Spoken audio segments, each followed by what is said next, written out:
Вот. Все, включил. Hello. Hello. Hello. Hello. Hello, Jason. Hello, Brian. Yeah. Hi, Andre. Hello. Hi, Brian. Hi, Tatiana. Ambassador, we cannot hear you. Switch on the microphone, please. So you know me in technology. Yeah, Yes. yeah. Hello. Now it's Oh, that's perfect. Now it's perfect. Dear colleagues, dear friends, we are delighted to greet you on the third event of our online festival, virtual Samhain Autumn Days of Ireland in St. Petersburg. We are very honored that today we'll have a lecture of the director of Marsh Library, the oldest library of Dublin, Dr. Jason McElligott. But before we turn to lecture, there will be some greeting, of course, as usually we do during the festivals. And first of all, I would like to pass the word to His Excellency, Ambassador of Ireland in the Russian Federation, Mr. Bram Stoker.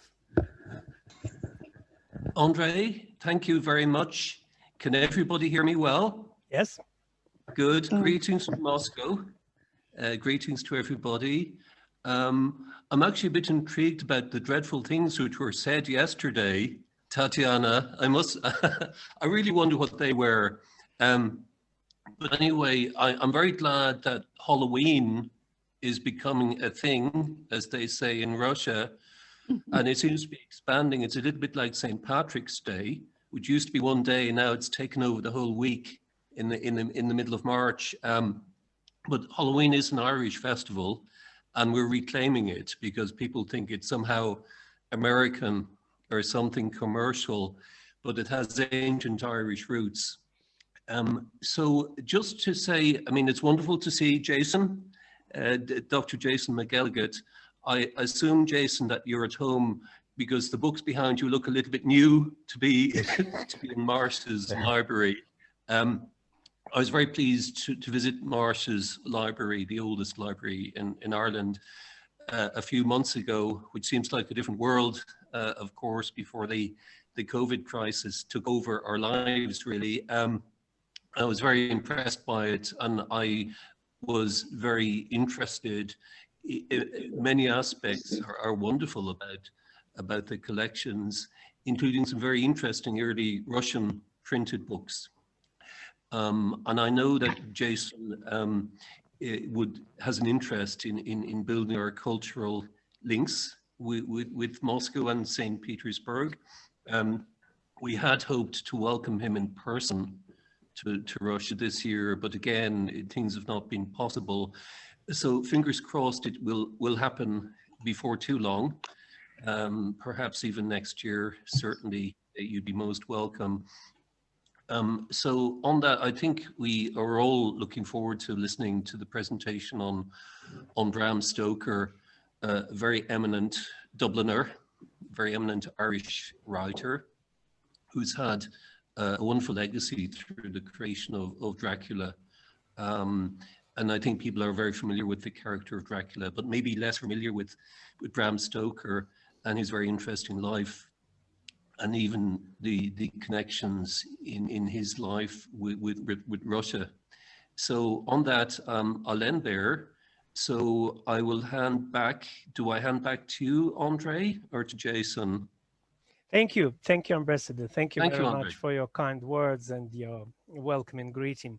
Now I'd like to pass the word to Vice Rector for International Cooperation of the Kherson State Pedagogical University of Russia, where our Irish Cultural Center is now based and thanks to which we work.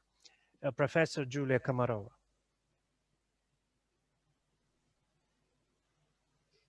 Okay. Dear friends of Ireland, I would like to greet you with a very special event, Autumn Days of Ireland in St. Petersburg. And we are really happy that due to the efforts of Irish Cultural Center at Kherson University and due to the support of Irish Embassy, thanks a lot, and due to the tryings of all Irish friends, such nice cultural seasons are getting to be traditional and getting to be regular. And this is I think, very important and rather valuable, because coronavirus cut the world into pieces and separated people from each other. But of course, coronavirus can't prevent from getting virtually together but virtually. Celebrating holidays also virtually but together. And enjoying listening to music, speaking about Irish traditions, viewing folk dance, it's great. And this is all due to these festivals. Autumn Irish Festival in St. Petersburg embraces lots of interesting things and events connected to lots of interesting traditions. And as far as we are meeting on the eve of Halloween, it's rather logical to talk today about Bram Stoker, about Dracula, and all these things. And at the very end, I'd like to wish you interesting and exciting evening today, spending time together and enjoying feeling spirit of Ireland all around you today. Thank you. Thank you very much. Thank you. Now, Andre, just a second, because it's a technical thing. You know, I can see that some people have switched microphones on. Please switch them off, because otherwise I will have to do it myself for you. You know, there are some interference from your microphones for the sound. So please be careful with that. Sorry. Okay, thank you. Do we have Olga with us? Or she didn't? No, I don't see her. Okay. Ольга Королева. Ольга Королева, вы здесь? I think she has some problems with connection. Okay. Mm-hmm. Well, dear friends, now we pass word to our honored guest. I just want to emphasize that this event follows the previous event that we had yesterday, and it was a roundtable discussion about mystical elements in modern Irish culture. And I'm very happy that a range of wonderful academics from Ireland, from different universities, joined us to speak about how these mystical elements are still alive in modern Irish literature, music, and culture on the whole. So today's event, which is a nucleus of our festival, of course, will be a highlight of when speaking about mystics and about mystical elements. Now, I'm delighted to pass the word to Dr. McElligott. Thank you so much, Andre, and I hope everyone can hear me clearly. Yes. Good, good. I'm going to share my screen now, and then I'm going to try to, and I'm hoping now that you can. Yes, it's coming. It's always nerve-wracking. Ольга Королева has come.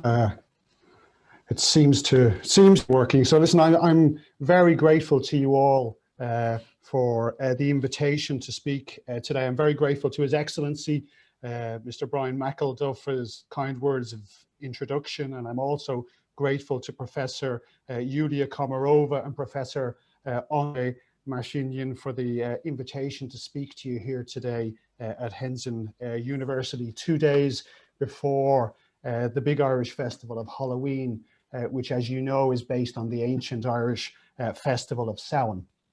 And I would very much love to be with you this evening. As the ambassador mentioned, the plan was that I would be in Moscow last week and perhaps St. Petersburg today, but unfortunately, restrictions that the Irish government has had to impose mean that that's just not possible, but next year, hopefully. I speak to you today as the director of a small library in central Dublin, founded in the year 1707 by a man called Archbishop Narcissus Marsh. Now, Marsh's library was the first public library in Ireland and is named after the founder. And you can see it there in this slide. On the left, the right-hand building is Marsh's library, just beside St. Patrick's Cathedral. And the library has always been named after the founder, Archbishop Marsh. In truth, it's a small library.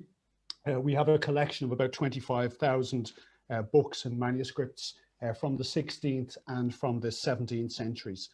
And the library is notable for a number of features. It's firstly very well preserved internally. The books are in the same place on the shelves as they were 300 years ago.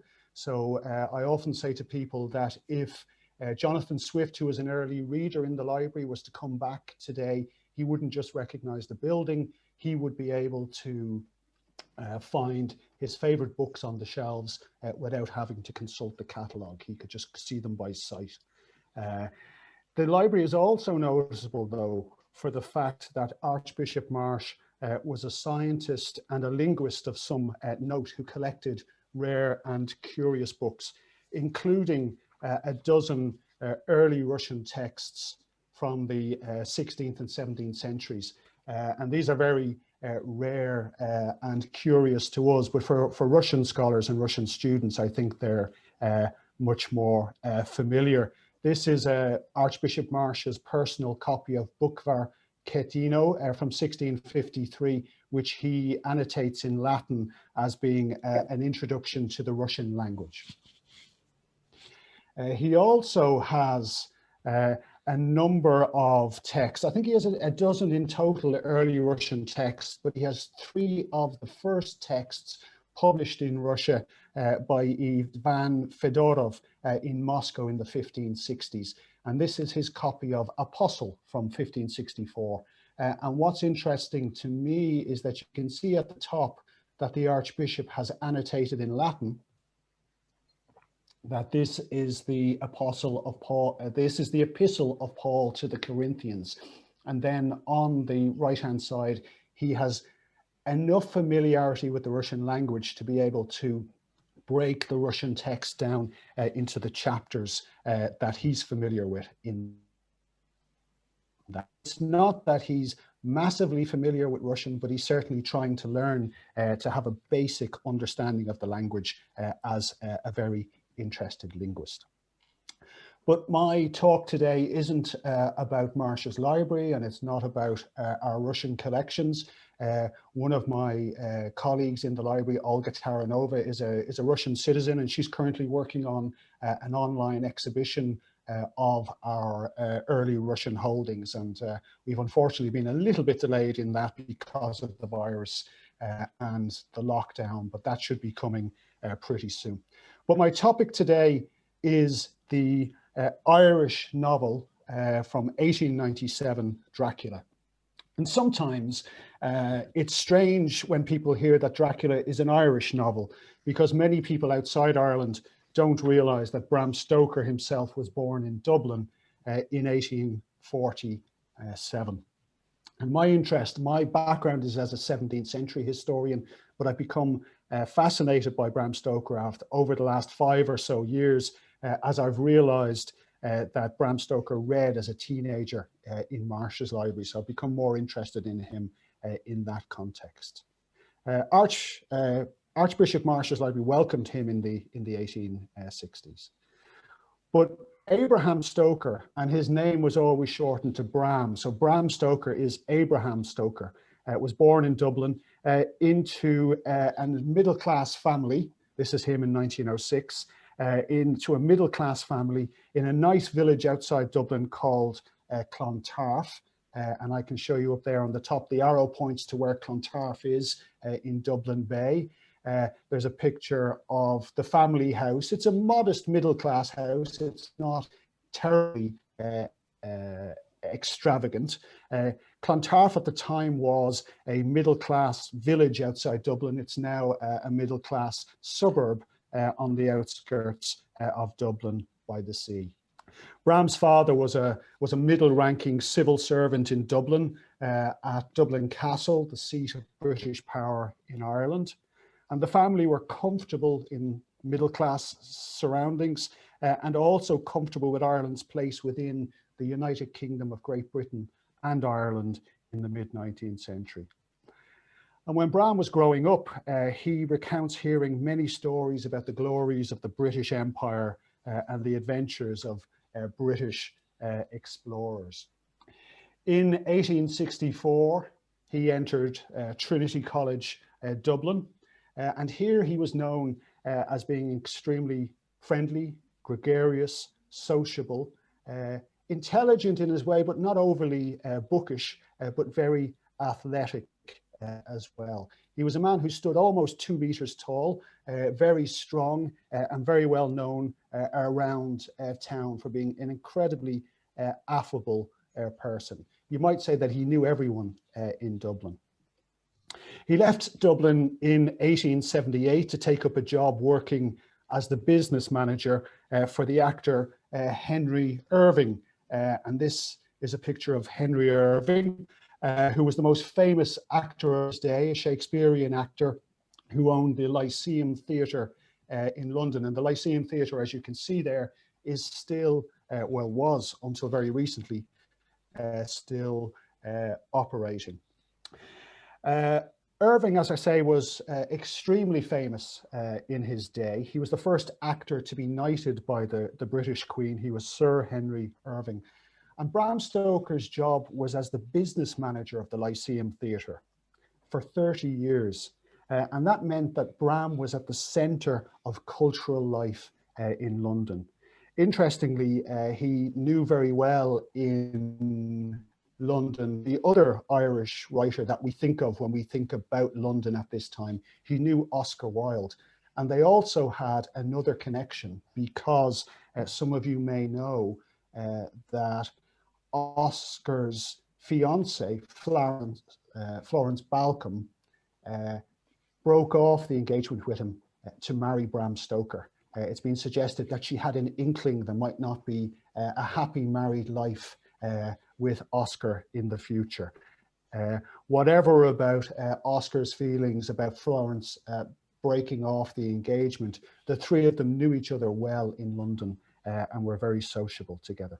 So Bram essentially knew everybody in London in the 1880s and the 1890s and into the 1910s. And I want to give you a sort of an idea of just how far that extended. Here's a picture of Henry Irving on the left and Bram Stoker on the right, exiting from the side of the Lyceum Theatre. And you can see how formal and in some sense dour Henry Irving is. And you can see the physically imposing presence of Bram Stoker, but also you get a sense of how relaxed and informal he was known to be.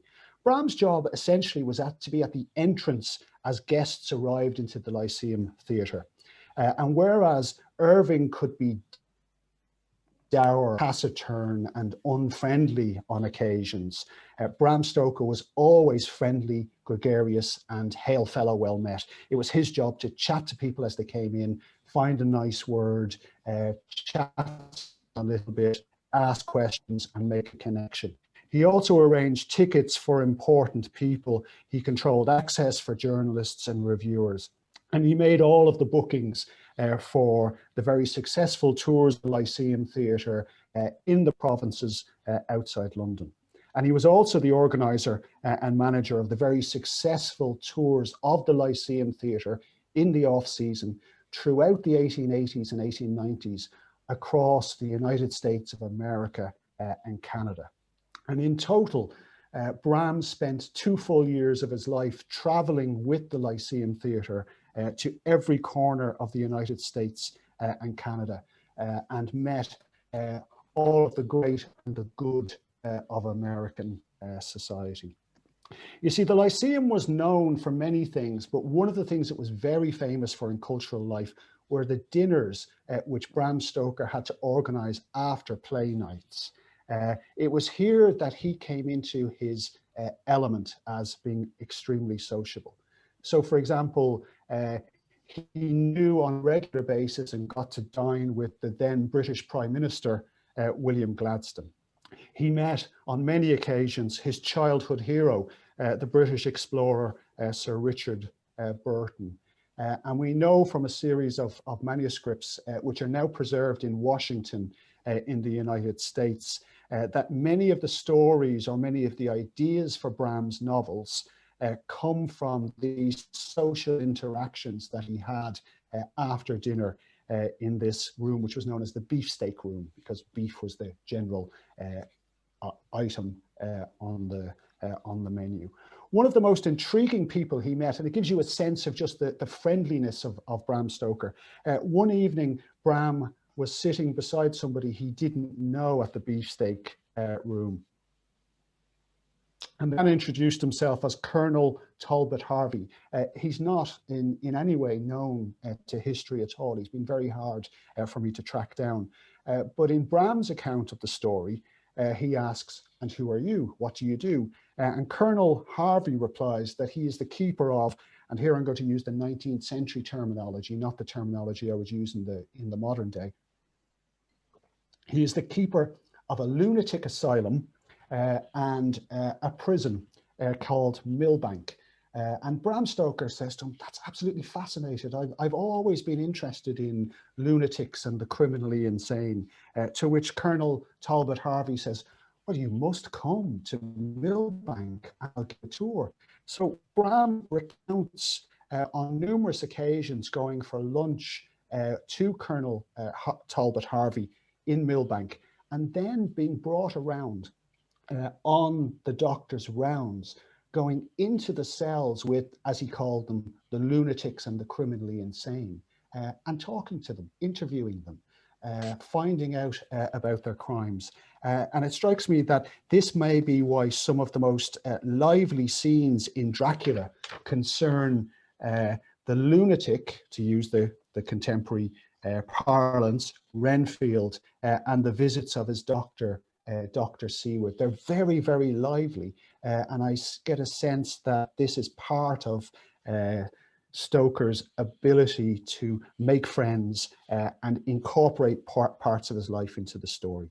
In America, for example, Stoker knew many historical figures. In 1885 in Washington, he met the Native American chief Sitting Bull and had a conversation with him about the treachery of the American government in treaties with the native people. He became extremely friendly with a New York politician named Teddy Roosevelt, who later became President Teddy Roosevelt, the 26th President of the United States. And Stoker also knew President William McKinley when the Lyceum was traveling around America in 1898. Stoker found himself in the White House with President McKinley, and President McKinley brought him into the war room while American troops were battling against Spanish troops in the invasion of Cuba. And Stoker recounts being in the war room as the messages came in on a newfangled technology of the telephone and telegrams as well. So he was a remarkably sociable individual at the center of some of the greatest social networks at the time.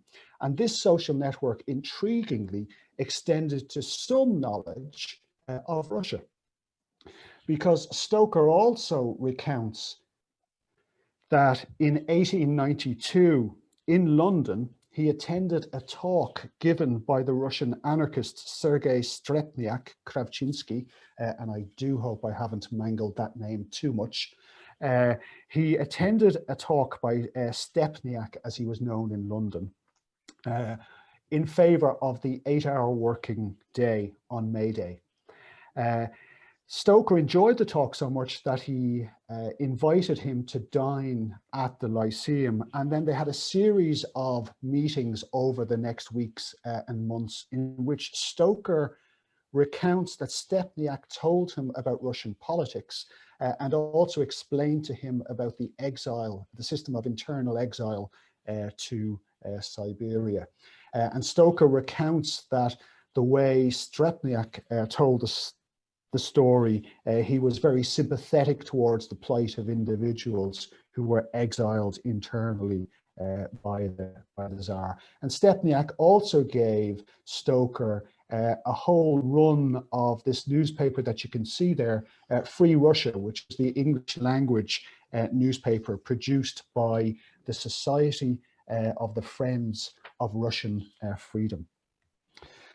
In the next year, that's 1892, in 1893, Stoker was in California, and there he records in his diary fragments, spending a very pleasant afternoon, as he himself says, drinking and telling stories with Prince Nikolai Golitsyn, who I believe was the last imperial prime minister of Russia. Again, we're not talking about deep political analysis here necessarily. We're talking about a very convivial, sociable man who can communicate both with an anarchist in exile wanted for the murder of the chief of the secret police in St. Petersburg in 1878, and very shortly afterwards was a leading politician of Tsarist Russia. But the other main connection with Russia comes from Stoker's friend, and probably his best friend, this gentleman, Hall Caine, who was a very well-known writer in the late 19th century, not very well known today, but very well known in the late 19th century. Hall Caine was British. He was actually from the Isle of Man, that island between Britain and Ireland. And he was so close to Stoker that Stoker dedicated the novel Dracula to him. The dedication is to Hall Caine. Now, Hall Caine was invited because he was known as a reformer and as somebody who was against racism. Hall Caine was invited by the chief rabbi of England to travel to Poland and Western Russia in 1891 to report on the plight of the Jewish population in the face of pogroms in that area. The mission was cut short because of an outbreak of cholera, and Hall Caine had to go back to England sooner than he had wished.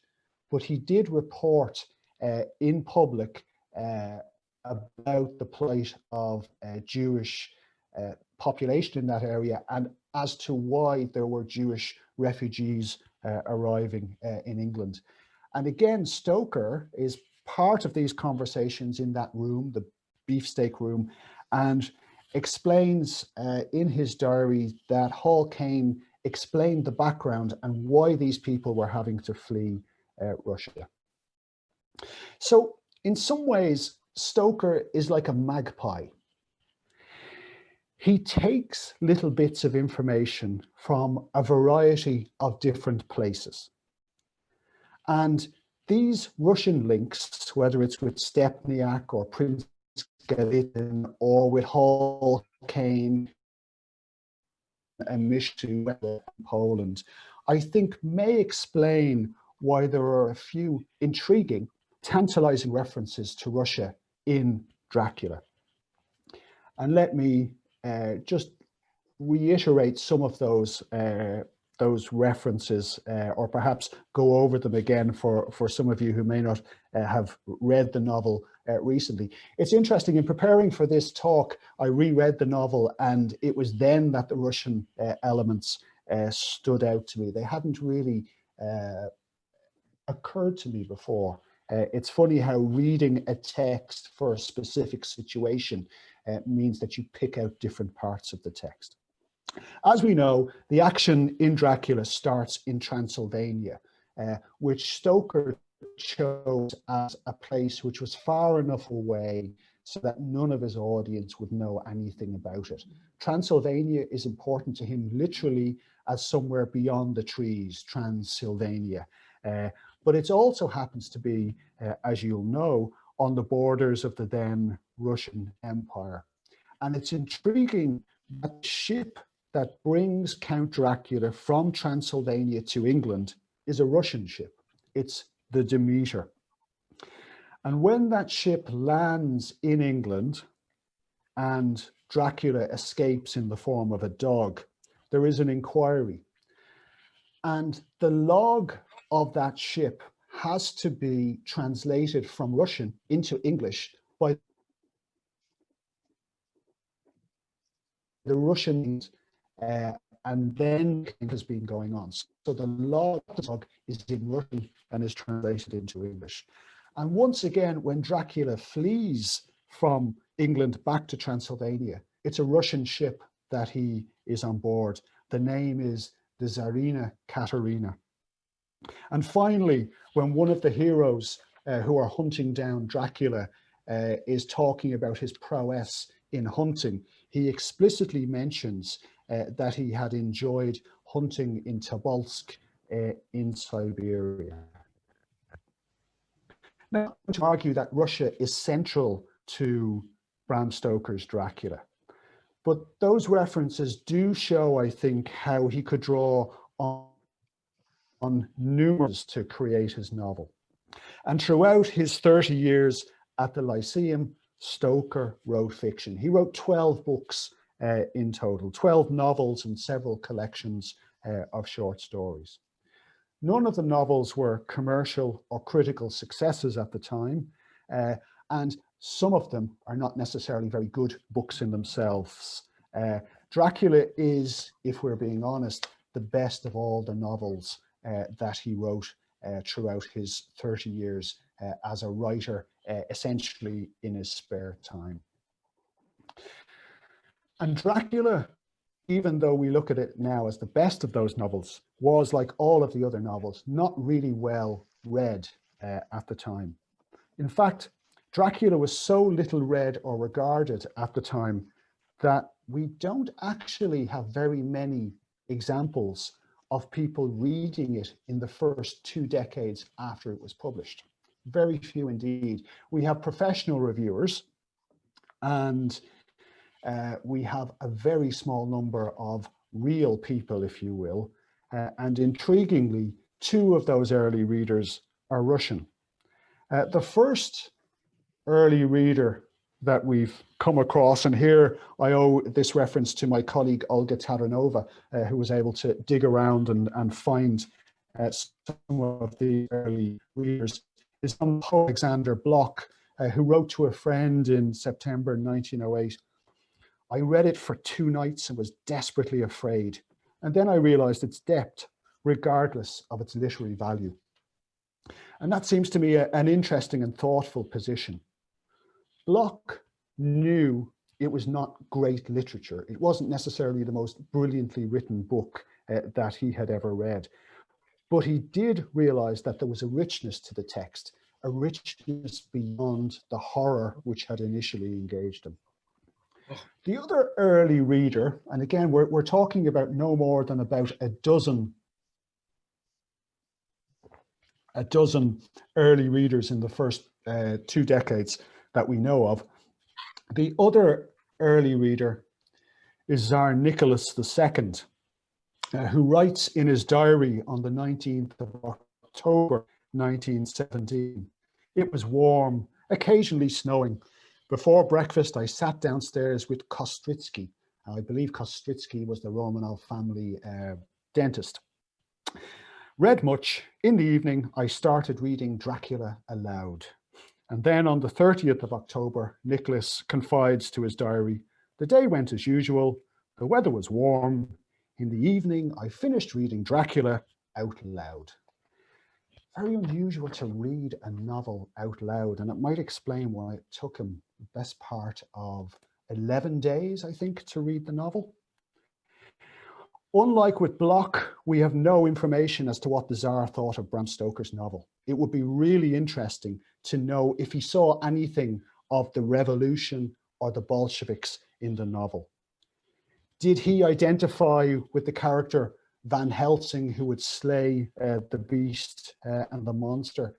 Was Nicholas even capable of that level of abstraction from the novel he was reading? We just simply don't know. In truth, Dracula was very little read until it was adopted by the media of film. And here, I suppose you could say that it was cinema that brought Dracula to life. And once again, there's a curious Russian link, or a possible Russian link. And that's because there is an unconfirmed reference to a lost Russian film of 1920 called Dracula. Now, no copy has ever been found, and if it does surface, it may have been destroyed in the Civil War, according to Dracula scholars. If it does surface, it would be really interesting to see whether it took a political position on events in Russia at the time, or whether it could be read in that context. But the first full film version that we know of is, as you know, Nosferatu, the German film of 1922. Even today, that's quite a chilling, quite frightening film. I watched it one evening, I happened to be home alone, and I had to make sure that I turned on all the lights in the house halfway through the film, because it really was unsettling. There's something about the transfer of the novel to film which is very unsettling. But the real popularization of Dracula is due to Hollywood. Here we see the first movie film from Hollywood, but with Lon Chaney from 1931. And Hollywood does something new. It works on the horror, yes, but it also begins to focus on something which is implicit in the novel, but becomes more and more explicit over the next decades. And that's frankly the sex and the sexuality in the book. And all of the films which Hollywood is famous for play on the sexuality, the real carnal nature of the monster and those he feeds on in the book. And in doing that, we all know, even if we haven't read the book, or if it's a long time since we read it, or we read it in passing, we all know from these films the basic facts about vampires that Bram Stoker established. We know that the undead feast on blood, and they bite the neck, and in doing so, that is a sexual or quasi-sexual act. We know that's how they create.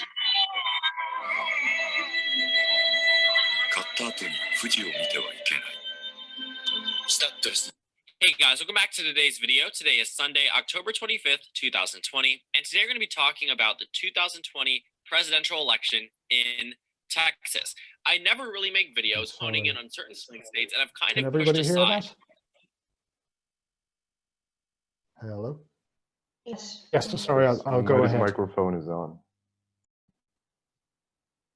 Yes, it was possible. Okay, I'll just go back. So what we know now, everyone knows from the films, is that the undead feast on blood, they bite the neck, that's a sexual act or a quasi-sexual act, that's how they create more undead. They detest garlic, that's established in Bram Stoker's novel, but they're also repelled by crucifixes and the communion wafer of the Catholic Church. They're killed by a wooden stake through the heart, but just to be on the safe side, just to be extra sure, you should also cut off the head as well. They're all of the elements of Dracula that movies which are based on Bram Stoker. And today, thanks to the movies, Dracula and Bram Stoker are so well known that there's a tourist industry grown up around him. The English city of Whitby, where the Russian ship lands in the novel, has a Bram Stoker festival. And Dublin at the moment has a Bram Stoker festival, which this year is entirely online. And in the last portion of this talk, I really want to return to what I think is the very perceptive comment of Alexander Bloch about the depth of Stoker's book, regardless of its literary merits. There are, as Bloch, many ways to approach the text. There's the way that he approached the text initially as a horror book. There is the emphasis of Hollywood on the sex and sexuality, the hints and the innuendo, which become more explicit throughout the 20th century in film about the sexuality of the vampire and also of his prey. But scholars have also begun to think about Bram Stoker's Dracula as a meditation on criminality and madness, because although the films put the character of Count Dracula front and center. In the novel, the Count only really appears briefly at the start and then at the end. If we're looking for the true epitome of evil throughout the novel, we have to look to Renfield, who is the lunatic in the lunatic asylum and his interaction with Dr. Seward. And as I mentioned to you, I think we can trace that back to a particular relationship in Stoker's life with Colonel Talbot Harvey and his visits to the lunatic asylum at Millbank prison. And I think that's why those parts of the novel are most successful. Some scholars have seen the novel as a xenophobic fear of invasion on the part of Stoker. And it's true that in the 1890s, when Dracula was published, there were a lot of novels and stories Asian. The invasion novel was a genre in English and British literature at the time. They were generally about German threats and German invasion and the problems of German power in Europe. Some scholars have detected that fear of foreigners in Bram Stoker's Dracula, but for me, I don't think that's necessarily a conscious focus of Stoker's book in and of itself. Stoker's book isn't necessarily about the fear of other countries or other contemporary civilizations. It's about something much deeper, I think. Other scholars have talked about it as being a book, an anti-feminist book, a book in which the new woman of the 1890s gets, you would say, her just desserts, that Lucy Westenra and Mina Harker, independent, strong women, are preyed upon by Count Dracula. But again, a mixture of reading Stoker's original manuscripts and also knowing his personality suggests to me that this is a feature of the book. Stoker was on very good terms with many women professionally and personally throughout his life. It may seem trite, but he liked and was liked by women in many different professional and personal situations. And it's often I think you can tell a lot about a man in any situation as to how women who've worked with him speak about him, particularly after his death. And all of the women who worked with Stoker spoke very fondly of him. And it's notable, I think, that the main strong character in Dracula is the woman, Mina Harker, who is the person who organizes and pulls together the men to help them to defeat the monster Dracula. In the next novel that Stoker wrote, The Mystery of the Sea, which was published in 1902, he also had another strong woman, Marjorie Drake, who organizes the rather hapless and useless men to defeat the enemy in that book.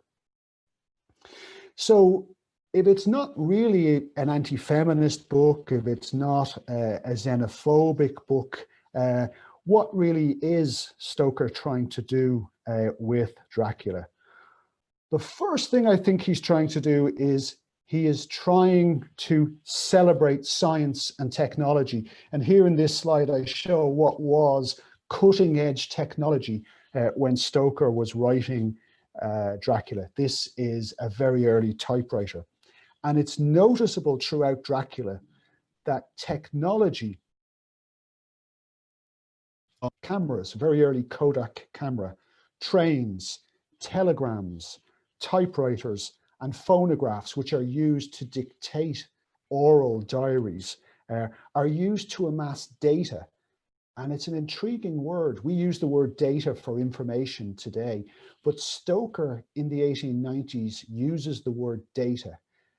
The heroes of the book use technology to pull together data, in Stoker's words, which allows them to understand what the monster intends to do in England, allows them to attack the monster and drive him from England.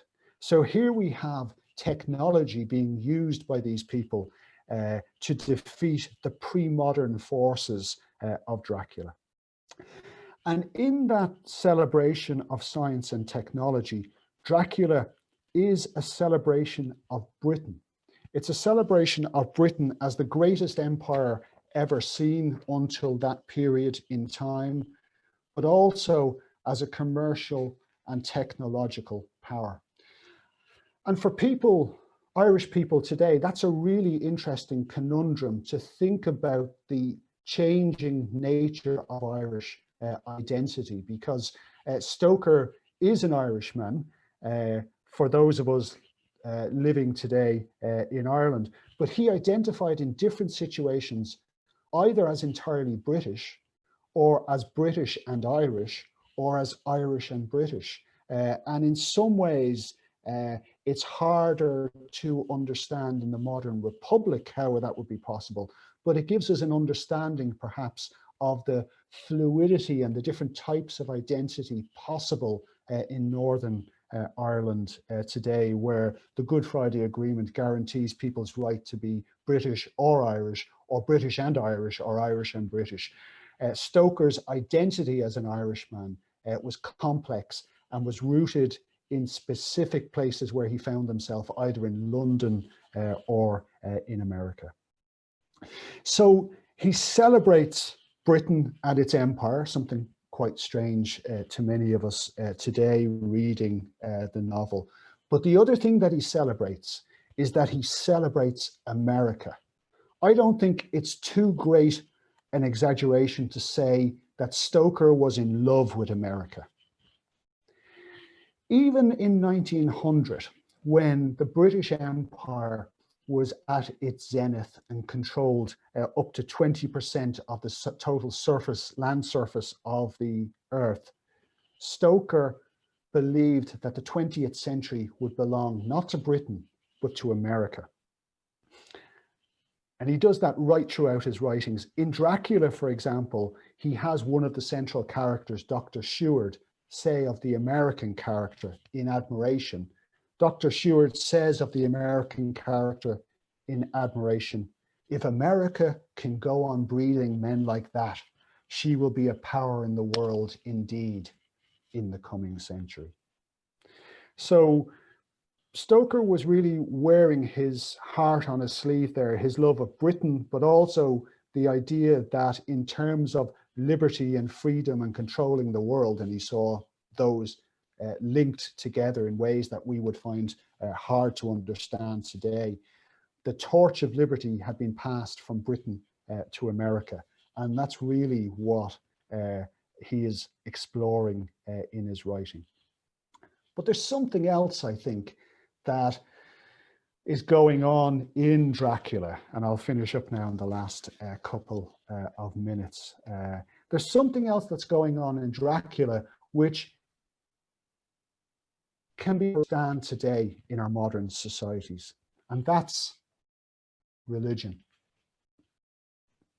Religion is something that Bram Stoker knew all about from his childhood, growing up in a Protestant family in Dublin, steeped in the Bible.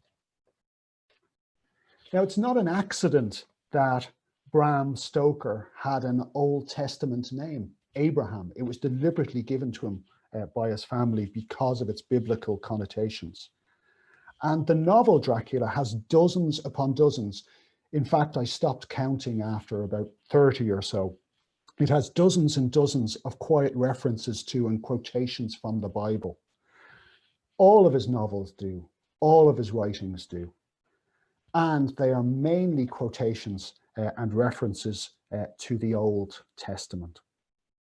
And the central theme of Dracula is, I think, old enmities and old evils. If you think about it, Dracula is the Count himself, not the novel. The Count in the novel, Count Dracula, is a lost soul who was involved in a religious and ethnic war on the southern borders of Europe between Christianity and the Turks. And it's in this conflict which echoes through the ages, which is coming into the 20th century, according to Stoker.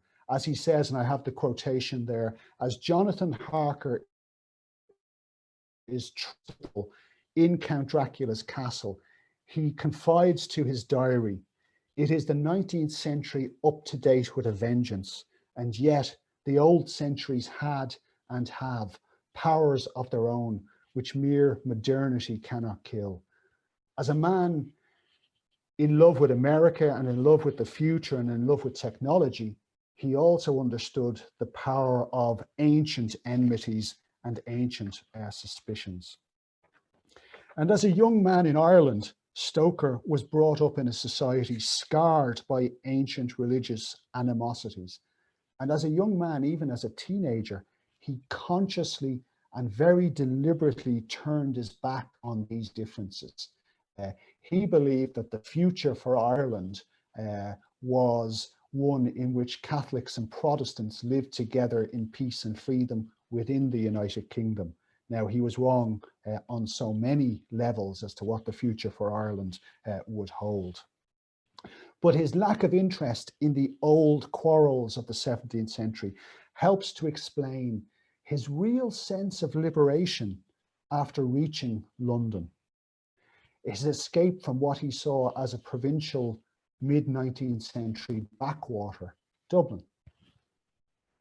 And for many Irish emigrants throughout the decades and the centuries, there is that sense of liberation in happening to get away, whether it's London or New York or Sydney.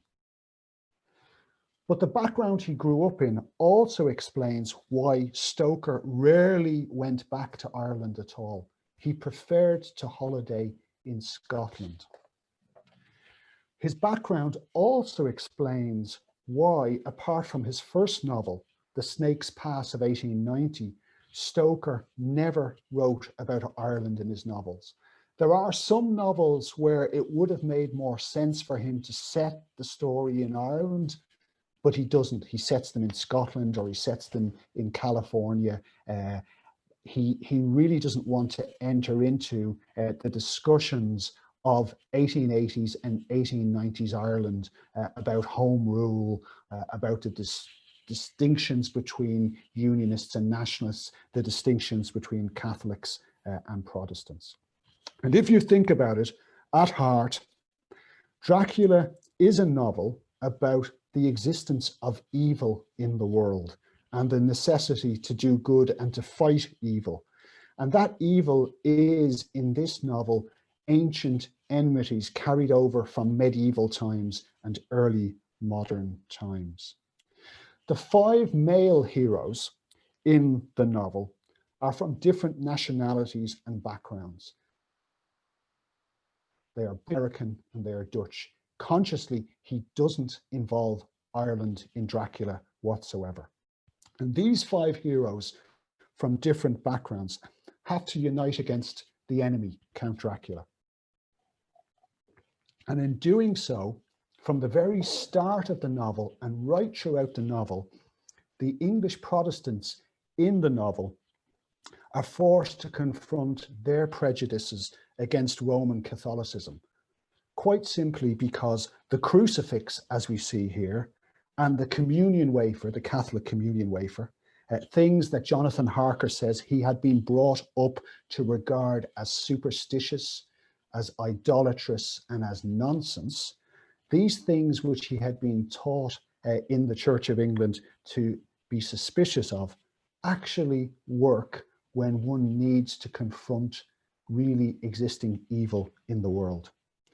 So in fighting against evil in the novel, people from different backgrounds have to unite with honest people from other backgrounds. In doing so, you have to throw away your dogmas and your theories and work with what actually can succeed, what actually works. On the one hand, there's technology. That's a great advantage that Western society has that the Count doesn't have, whether it's the typewriter or the phonograph or the Kodak camera or trains. But the other things that the crew have to use to fight Dracula are peasant superstitions, such as garlic, or even Catholic theology, such as the crucifix and the communion wafer. And I think in our modern secular societies, it can be quite hard sometimes to understand just how shocking it would have been for believers, whether they were Catholic or Protestant, from different backgrounds, to see in the novel. Because if you were a Catholic believer, the fact that Van Helsing uses the Holy Communion wafer, creates it into a mush and puts it around the doorway to seal in the tomb, the fact that he uses the Holy Communion wafer to sterilize soil and leaves it in coffins would have been quite shocking. But also, if you were from, shall we say, a staunch Protestant background, you would have found the novel shocking. And Stoker had relatives in Belfast who he mocked for being staunch Unionists. He's staunch Orangemen. He was in private, he could mock them. If you were one of those relatives, you would equally have been shocked by the fact that Catholic crucifixes and wafers are efficacious. They actually work against evil. So that's one of the themes of the book, I think, the need to throw away the divisions of the past and come together in the 20th century.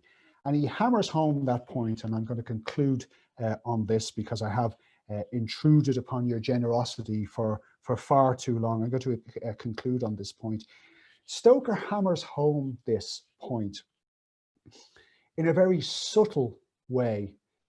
And as I say that, I see there's a potential conflict between hammering something home in a very subtle way. But if you'll bear with me, I'll try to explain what I mean.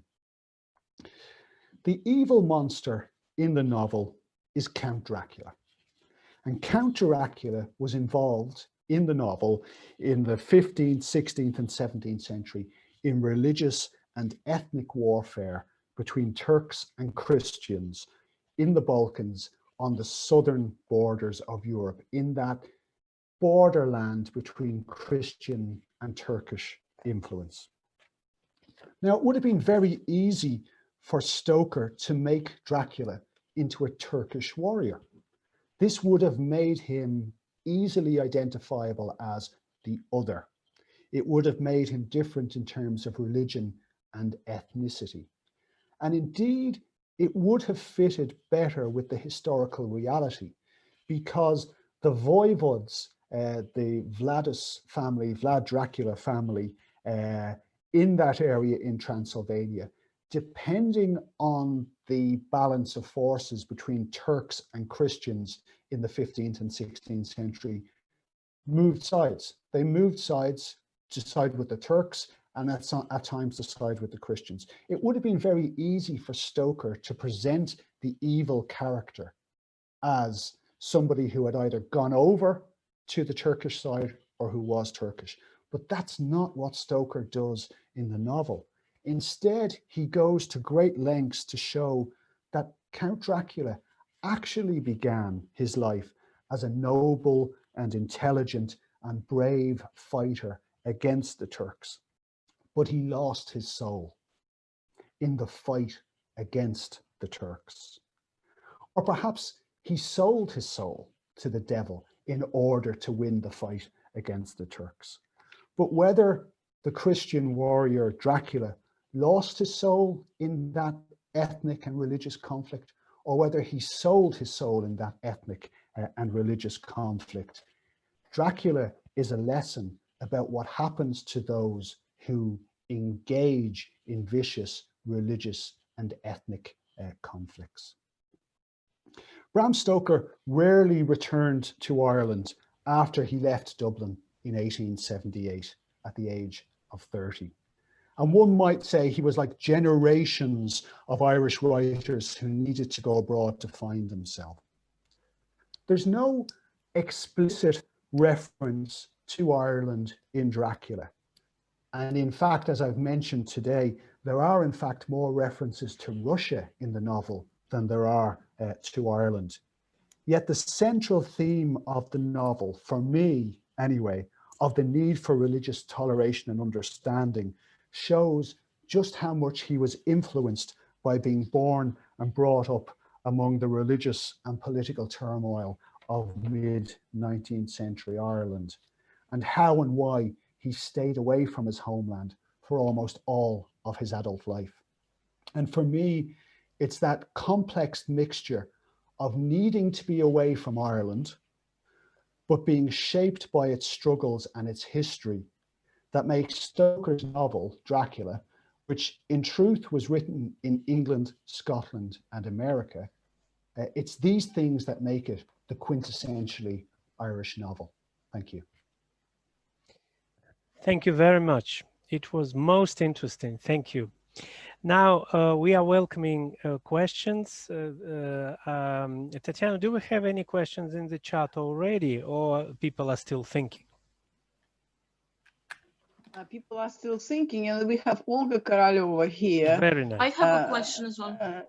Yes, but Olga is here. Could we ask a question at voice?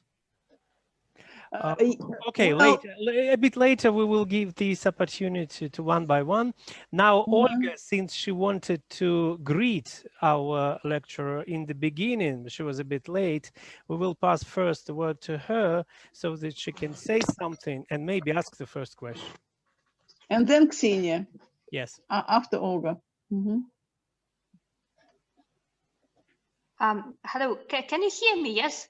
Yes, yes. Yes. Thank you ever so much for the wonderful lecture. So the circumstances are such that we possibly have to think about other opportunities of cooperation. I mean, Zoom, and I know that we look forward to ordinary meetings, and hopefully quite soon we will be able to have regular visits of our Irish friends to St. Petersburg. But definitely the lectures, the video conferences that Andrei and his team does with the support of the embassy are a great contribution to the strong historic and cultural links between St. Petersburg and Ireland. And we definitely look forward to strengthening of our relations and to new projects. And I'd like to pass kindest regards from our chairman, Mr. Grigoriev. And I'd like to assure you that we really value the links with Ireland and hope for more and more continuous projects between our countries and regions. Thank you ever so much. And I really appreciate what Andrei does, and we really value the links and the contribution of the embassy to the fruitful cooperation between the city and Ireland. Thank you ever so much. Thank you. Thank you for your kind words. Well, okay, Ksenia. Yeah. Question time. Yeah. Jason, do you hear me? Yes, I do. Good. First, thanks so much for the talk. I'd be listening to you all day. It was absolutely fascinating. And I actually had like two questions. The first one, do you have any personal idea why it was so unpopular after it was published? Because like if it was published end of 19th century, that was actually the kind of time when the Gothic novel was flourishing. Like, I mean, the Frankenstein is of course like it's 1820s, but Mr. Jekyll and Dr. Hyde is something around those time as well. And I'm not surprised that Bloch was reading it, because Bloch was a Russian decadent, and in general, like all this atmosphere of like fin du siècle, like they were all in decadent movement, and all those topics of like mystery and death and mysticism and religion, they were super popular. So I'm a bit surprised why it was not popular and not read, because I thought all my life that it was like a bomb, but apparently it wasn't. And so that's the first one. And the second, it was interesting when in his second diary entry, Tsar Nicholas said that I finished reading Dracula aloud in Russian. So my question was actually about translations. If it was not a very popular novel, was it translated to major European languages? Or would it be the case that the king, of course, the Tsar would be reading in English and translating to his household into Russian himself? What do you think? How was it linguistically performed? Yeah, they're very interesting questions. Yeah, the problem is that a lot of what he was writing was in his spare time, and after the first novel, Snake's Pass, which is published in 1890, and you know, he had great ideas about how popular his novels would be. Stoker gave a copy of The Snake's Pass to the British Prime Minister Gladstone, and he said, "You may enjoy this." And it's clear from Gladstone's private correspondence that he didn't enjoy it. He didn't think it was a great book, and he was, when the next time he came to the theatre and he asked Stoker, and Stoker asked him, "How did you enjoy the book?" He said, "Oh, wonderful, absolutely wonderful, I enjoyed it." But it's clear he didn't. And you know, we know from his private diary the days in which he read it, and he just thought, "Look, this is not very good." So in a way, Stoker had got something of a reputation in the 1890s for writing slightly turgid books, which, because he was very well known by journalists and reviewers, he would get reviews, but they didn't necessarily contribute to sales. So of all of the novels, Dracula is probably the best by far. And I think the idea is that the original print run in 1897, the sales were very slow. There was a few years later an American edition in 1899. So it's not that it wasn't republished. It's just, it's very, very hard to find anyone reading it. I've been looking for library records, seeing if there were any occasions in which the book was accessioned into public libraries, for example, in America. Very hard to find anybody reading it whatsoever. So yeah, it's a strange one. You might say it's a slow burner, and it's really with the advent of film that the possibilities inherent in the book come out. The other interesting thing that occurs to me as well is that Florence Stoker, his wife, was quite uncomfortable with the book. She thought it was slightly vulgar, slightly beneath him. She seems to have thought that his ambitions as a novelist were beneath him slightly. So certainly after his death, she was very careful about managing the estate. She wasn't pushing the book whatsoever. So that's a kind of a partial but very long answer, I think, to your first question. The second thing on the editions and translations is interesting, because there do seem to have been people, and it's interesting that you mentioned the interest in the Gothic. There are people who are very, very interested in the book, who run with translating, and the obvious one is the famous 1901 translation into Icelandic, of all languages. Oh wow! And people thought, really, Icelandic? And recently a scholar has discovered that the 1901 novel in Icelandic is based on a serialization of the original Dracula in a Swedish newspaper in 1901. So there was obviously a fan in Sweden who thought this would work really well in a newspaper setting. And then a fan in Iceland used this and translated the Swedish into the Icelandic. So there were people who loved the story, there were people who got it, but there just wasn't a mass market at all. And it's interesting. I haven't done the work in the Russian context as to the translations. My colleague Olga Taranova was telling me that there were at least partial translations of the novel in magazines in 1912, but I really wouldn't be able to speak to that. And it is interesting that was the Tsar reading from English and translating into Russian. I'm not sure of that at all. Well, I suppose that wouldn't be difficult for him because they were fluent in English, obviously, so they were all bilingual.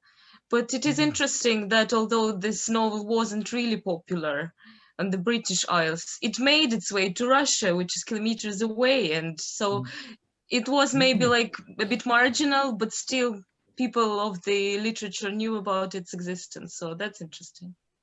Thank you, Jason. Again, was amazing. Thank you so much. Thank you for your question. Thank you, Ksenia.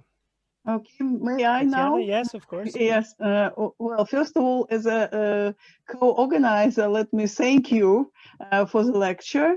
And also would like now to say that you completely persuaded me that Bloch was correct and that there is really depth in this novel, which I didn't suspect so much, well, to be honest, because when we discussed it back in spring, when we still hoped you would come in person and we'll have this event offline, there were actually two choices, as far as I remember, Bram Stoker and James Joyce, and I was voting more for James Joyce, but I'm actually glad that now we have this opportunity because I didn't know practically a lot of things that you were talking about.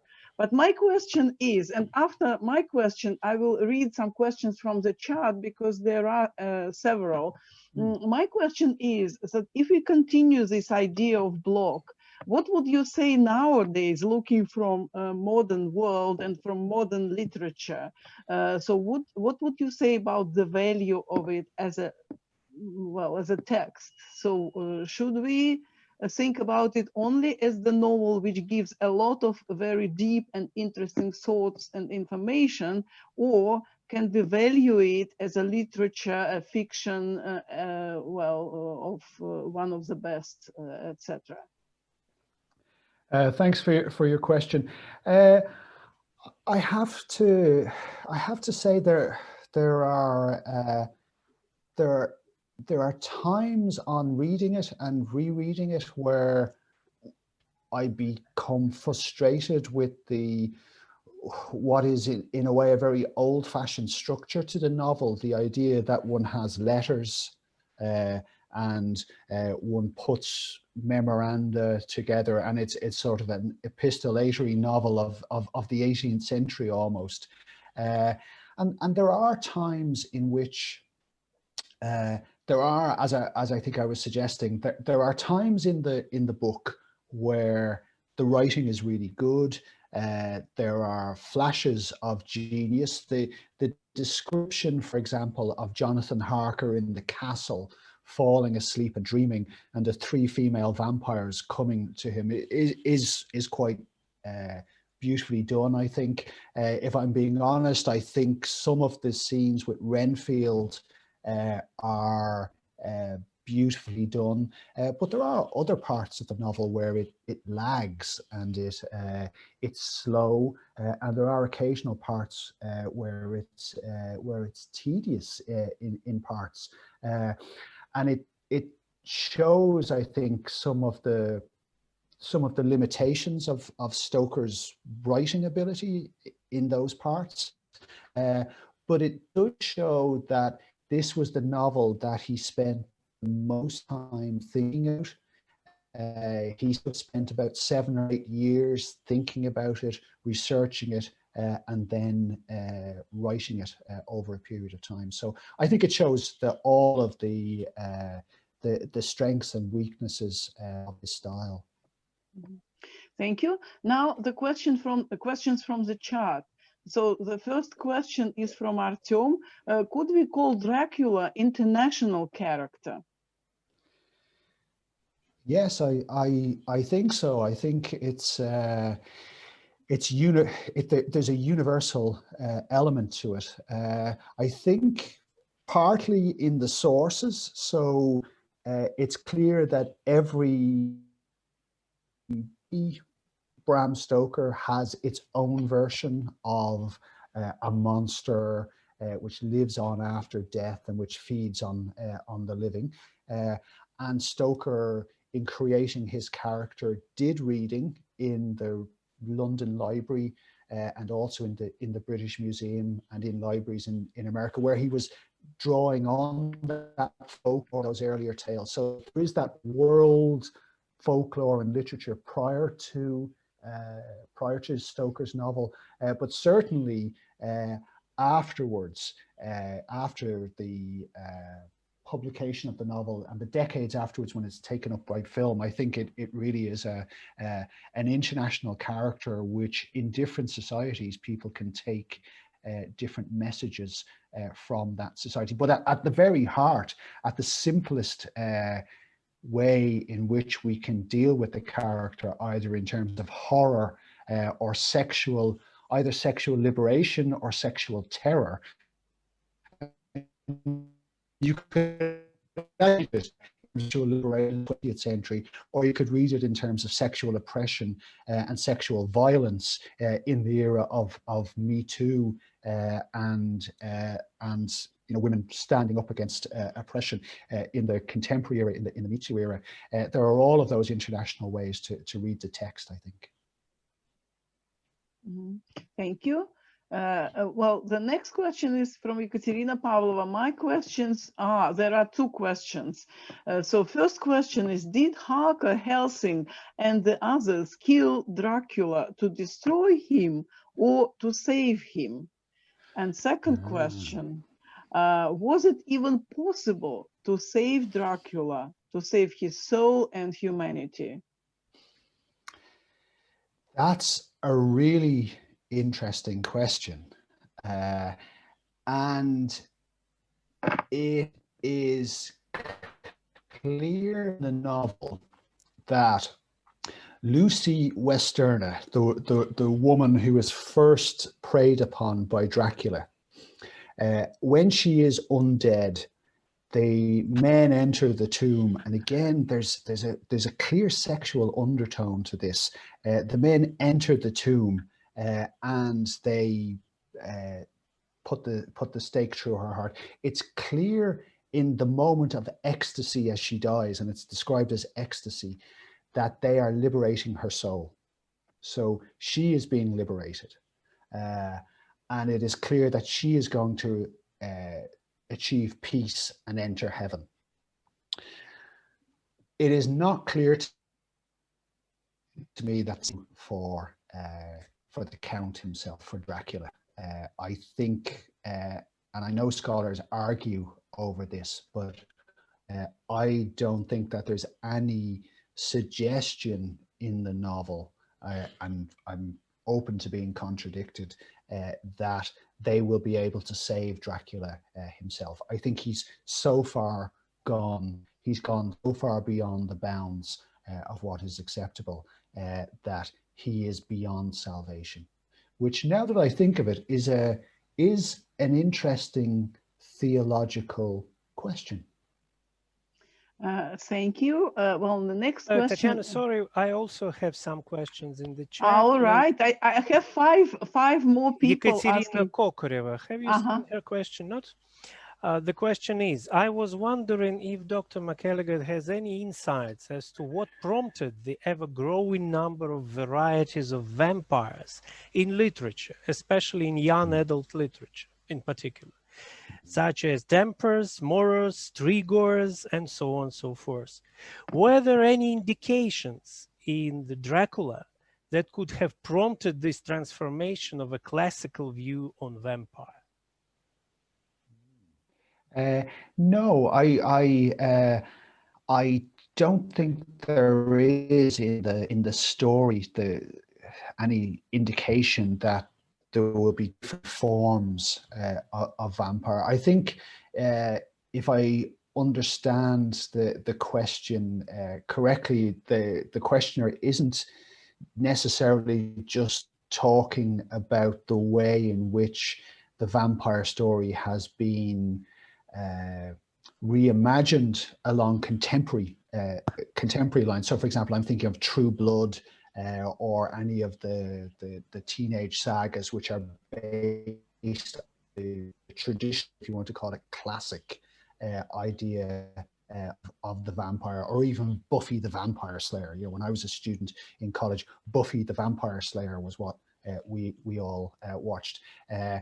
I'm not sure that in terms of subgenres and more contemporary literature, which to be honest I'm not very familiar with, that there's anything necessarily fixed in Bram Stoker's novel and the subsequent films and literature which directly leads to that, but there is this ability for Count perhaps and vampires to shapeshift and to move between different forms, which empowers authors to imagine different forms of undead in contemporary literature.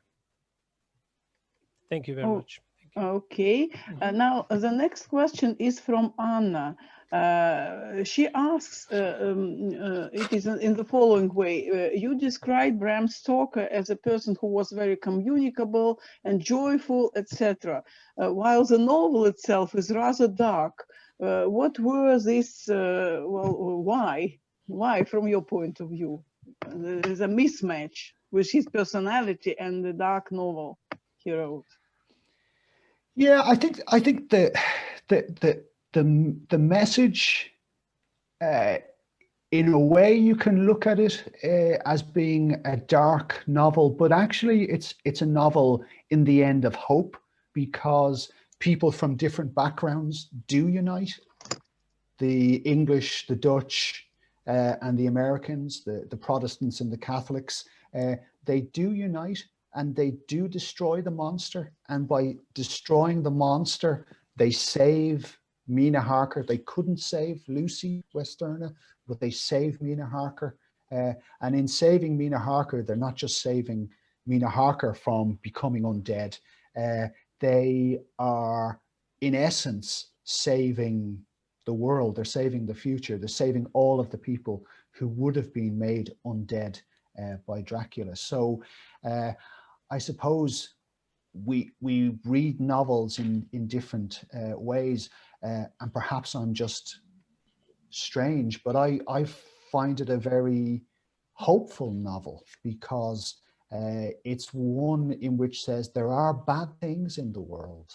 There are things that we cannot control initially, but if we work together with science, with hope, and if we look beyond our differences, we can conquer our fears, and we can conquer the things that wish to do us bad. So I see it as a hopeful novel.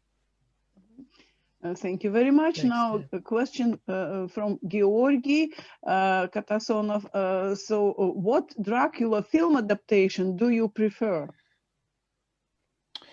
I'm always a Hammer horror fan, so anything with Peter Cushing, particularly in the 1970s.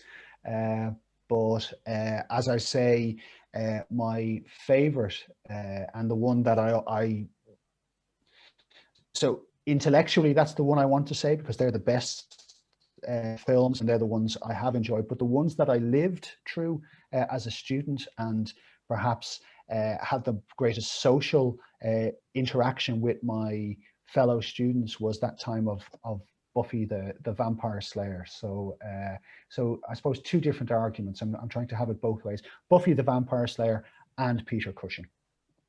Well, the next question is from Marina Kuzmina. Marina, maybe you would like to say it aloud, please, if you like. Go ahead.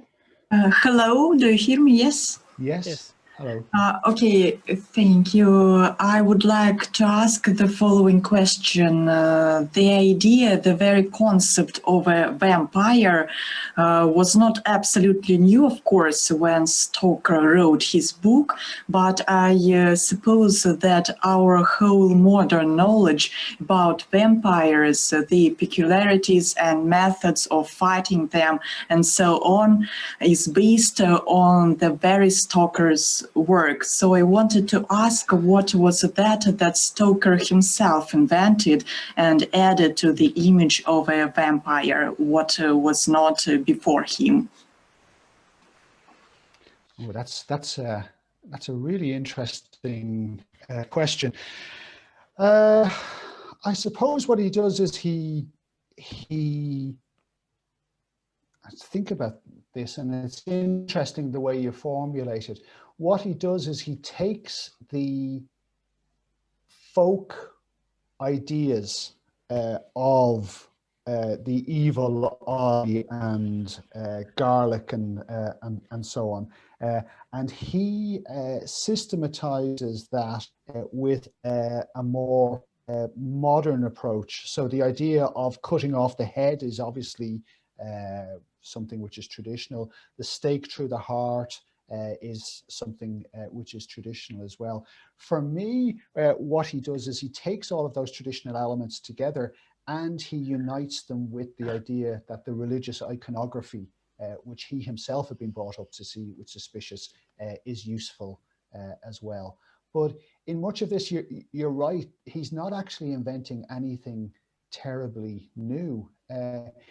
Even in the previous generation, the Dublin writer Sheridan Le Fanu had written what I think is a far better vampire novel, Carmilla, and here the vampire is female, and that's a beautifully written short novel. Stoker was undoubtedly aware of that. So he is, as I think I was trying to say in the talk, he is like a magpie. He takes little bits of information from everywhere and he pushes them together. So your question is really interesting. I think what I'll have to do is sit down with almost a graph or a grill and work out all of the bits that are in the previous literature and all of the bits which are in his novel of 1897. But in truth, I don't think that he invents very much new. I think he brings it together in a particular format. Thank you very much. Well, one more question is from Valentin, and it is also, I would probably, Valentin would like to say that aloud too, or would you prefer me to read it, Valentin? Don't forget to switch your microphone on. Valentin? Okay, I will read it. Was that mystical, supernatural element of the novel the influence of literary school of that time, a conscious choice to try to make the book popular, or a form that conveys the implications you were talking about the best way possible?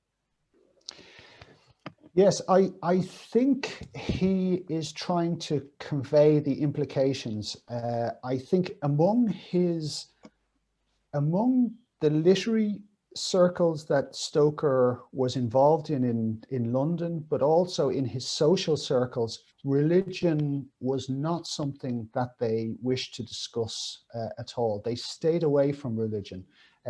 They saw it as something of the past. Interestingly, Bram Stoker remained an Anglican Protestant, so a member of the Church of England in England, a member of the Church of Ireland in Ireland, but his wife converted to Roman Catholicism in 1904.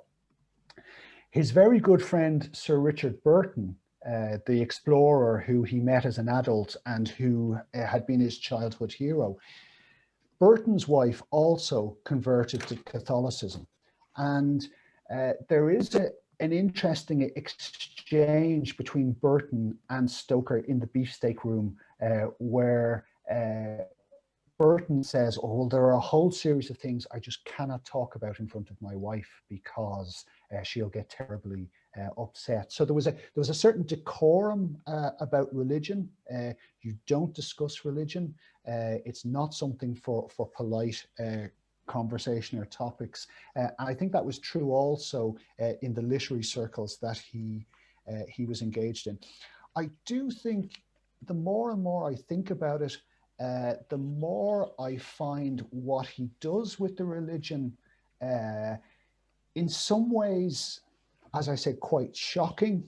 I think he has to shock people in some ways. That idea of Van Helsing, in essence, playing with the holy wafer, certainly in the Catholic Church in the 19th century, the idea that anyone other than the priest would handle the holy wafer must have been entirely shocking. He must have known that it would offend some people. he must have known that some people, if they were reading it, and if you were a strong Protestant or a very convinced Protestant, that you would be offended by the fact that Roman Catholicism is effective against Satan. He must have known all of those things. But I think what he's trying to get to is the idea that religion is not something which, certainly for him intellectually, but also politically as well, it's something that people of good intentions can believe privately, but it's something that should not be enthusiastic. It should not be evangelical. It should not be imposed on, and that when people behave like that, when they behave in good faith, in moderation, then it is possible for religion to be a good in the world. But religion which is not moderate and centered, and which does not see the differences of different religions, is not a force for good in the world. Well, I hope that, does that answer you? It's very interesting. Yeah.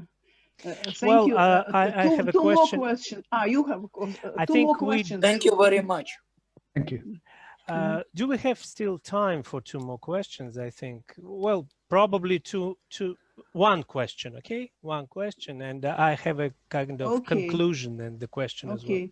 Actually, the question was about Transylvania, because Katya Zikaeva asks whether Transylvania, how is it connected? Is it only geographical position bordering with Russia or something else? Transylvania, and this is how I got interested in Stoker, because when Stoker came to my library as a teenager in the 1860s, he read a series of 17th century books, and they were books, strangely, in which there were maps of Transylvania and also accounts of Hungary, Transylvania, and so on. Now, there were lots of other things, but these things did exist in them as well. And we think of Transylvania today, and in the 20th century, as being isolated from Western Europe, and that's the way in which Stoker used it.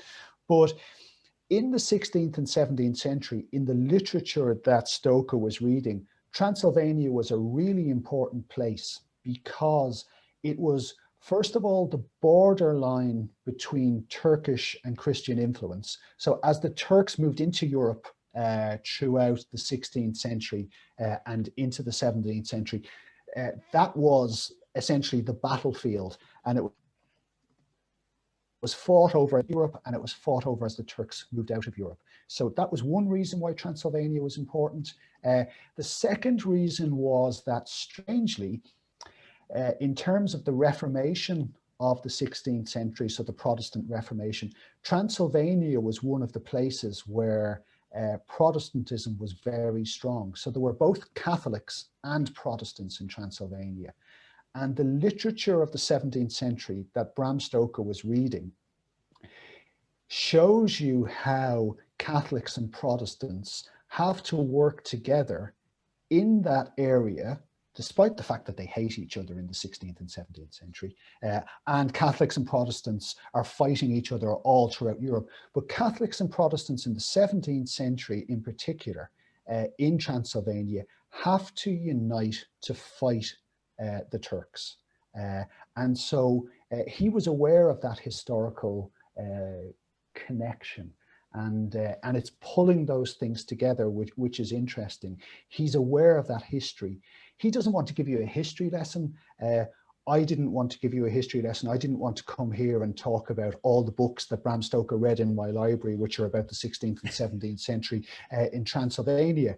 But the background is important, because if you are interested even in passing in Transylvania, you understand the 16th and 17th century context. And even if you're not particularly interested in Transylvania, if you are interested in Catholic-Protestant relations in the 16th and 17th century, Transylvania comes up as an example of people who hate each other, who have to fight together against a common enemy. Tatiana, you said Thank there is you. one more question. Yeah, let it be, okay? Okay. That question is more general.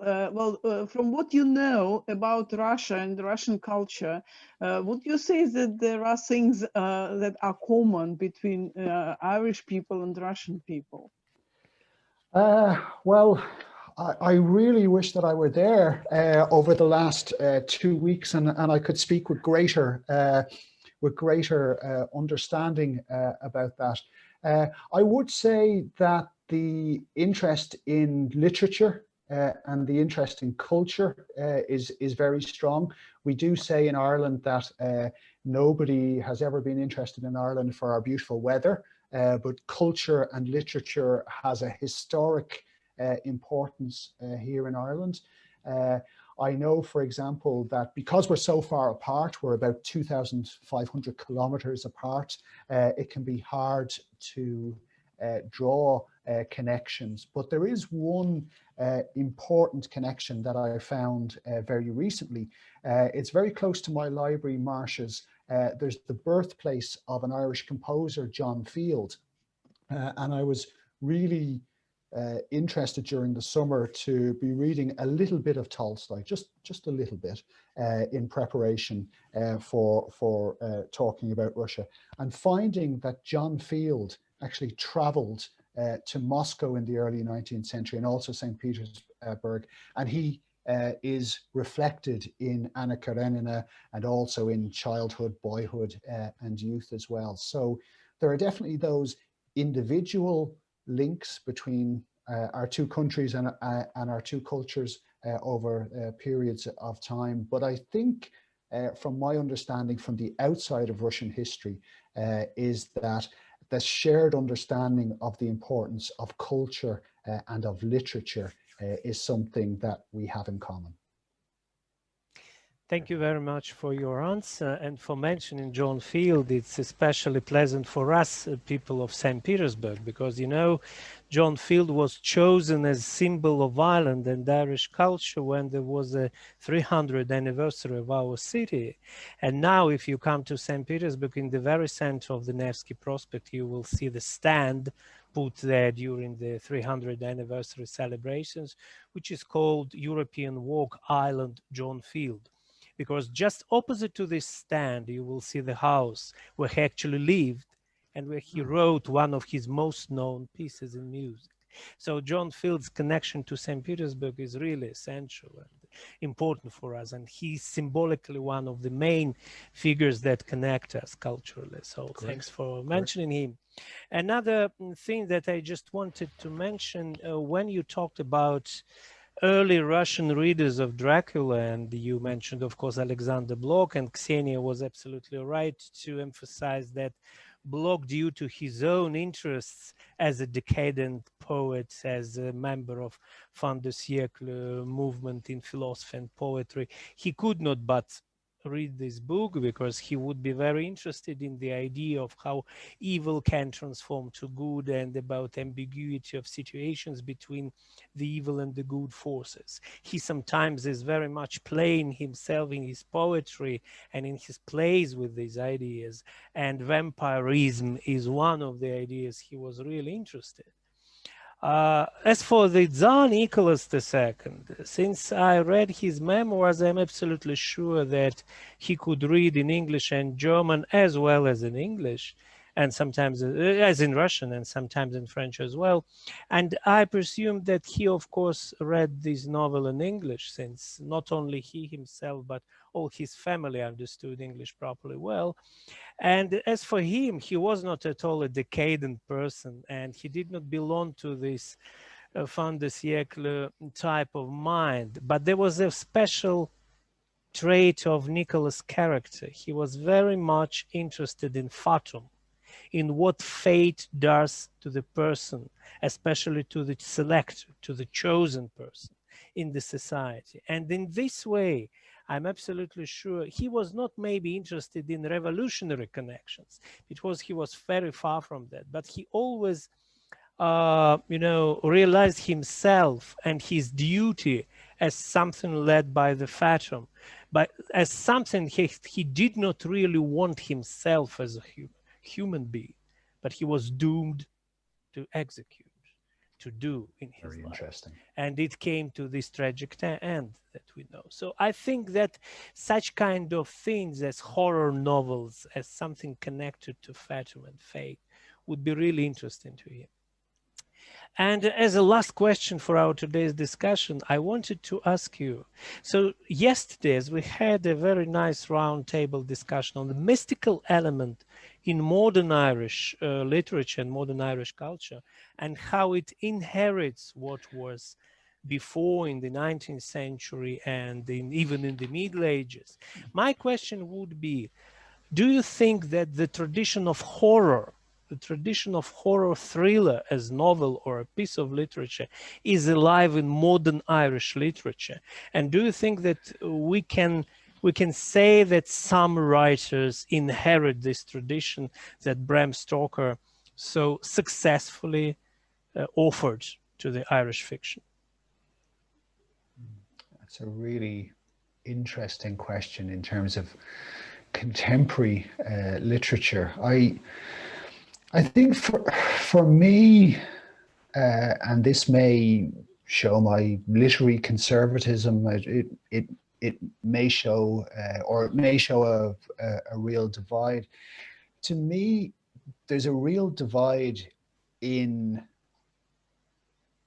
Irish literature within the last 10 to 15 years in the idea that a writer can expect to live and exist in Ireland. And for so long beforehand, the idea of an Irish writer was that you could never live in Ireland. The horror of being in Ireland or being born in Ireland in the past, in the 19th and the early 20th century, is, as somebody put to me, the idea that you would, as an Irish person, find yourself in London or New York or Sydney, wishing you were back in Ireland, but knowing that within 10 minutes you would be wishing you were back in London, New York or Sydney.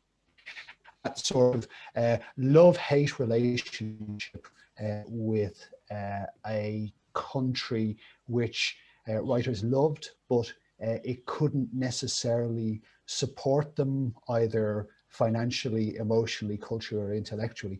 And the difference in the modern republic today, which is pluralistic, which is, to be honest, a country that there's much to be proud of in. And I suppose I have a slight ambiguity about the role of culture in a society which is much more comfortable and much more at ease with itself. It's not necessarily that I like my artists to be starving in garrets or in attics and uncomfortable and so on. But to me, and I know it doesn't address the broader question, but it suggests to me that if literature is about telling fundamental truths about society, or shining a mirror up to the harsh realities of society, it's perhaps much harder to do that in modern pluralistic contemporary Ireland than it would have been in the past. It's a very interesting point that you mentioned it, because yesterday during the discussion there was also a question of modern Irish prose and poetry, and in what you say is I see here very much truth, which is truth for not only Irish but as well for the Russian and for the world literature on the whole. But I think that my own opinion and the opinion of some of my Irish friends, that poetry is a little bit aside to this common trend. And we see that in Ireland, even in this very pluralistic and very, friendly society of today, which is so liberal, poetry is really booming because it finds its own symbolic way of finding conflicts inside of this sufficiently well-established society. See, that is the view on how it may be seen from abroad or maybe from inside as well. But anyway, I want to say that I'm very, very grateful to Dr. McElligott for this wonderful lecture. It evoked so many interesting questions. I admired that people would like to know more, and not about movies that we pretty know very well, but about the book, about how it was written, about what made Stoker to do this or that things. That's what I liked about our discussion so much today, and I'm very grateful to Ambassador for this opportunity as well, for making it possible for this lecture, and the Herzl University, of course. And before we finish today, I want to make an announcement that tomorrow we'll have the last day of our virtual Samhain festival, and this will be a literary musical festival online as well. And the main focus of tomorrow's event will be a video film, a 45 minutes video film, which will contain poems about Ireland, photographs of Ireland, and some beautiful tunes, either by Turlough Carolan or created by my friends, the harpists. So you are very welcome to come tomorrow. And I also want to mention that our first event of this week, which was with schools, several schools of our city, and school students showed really great interest of the younger generation to Ireland on the whole. And that's what I liked and Tatiana liked very much. We just wanted to mention that Ambassador to know that young generation is here with us as well. And also, I would like, I will send now once again our email, and please send your feedback there. We would be grateful for the feedback. And I must say that, just would like to seize this opportunity to thank Jason McElligott once again. And also to say that those who love literature and who is interested in modern Irish literature, in a month's time, 17th November, it is also Thursday, there will be a meeting online with Sarah Bohm, a popular modern Irish writer. And you will also be able to ask her questions, but it will be on the platform of our public library, Mayakovsky Public Library, but you can send us a request and then we'll send you information. So you can see now the email in the chat where you can connect. And I think that's about all from me. Thank you once again. Maybe the lecturer wants to finish. Of course. Just to thank you all for listening to me over the past while, for participating in the seminar, and to thank you, Andre and Tatiana, for kindly hosting the event, and once again to thank His Excellency Brian McElduff for making the connection between my library and Russian cultural institutions. And there's an old saying in Jewish culture, next year in Jerusalem, I think we could say next year in Moscow and St. Petersburg. Let's hope so. Yes, let's keep our fingers crossed. Yeah. Yes.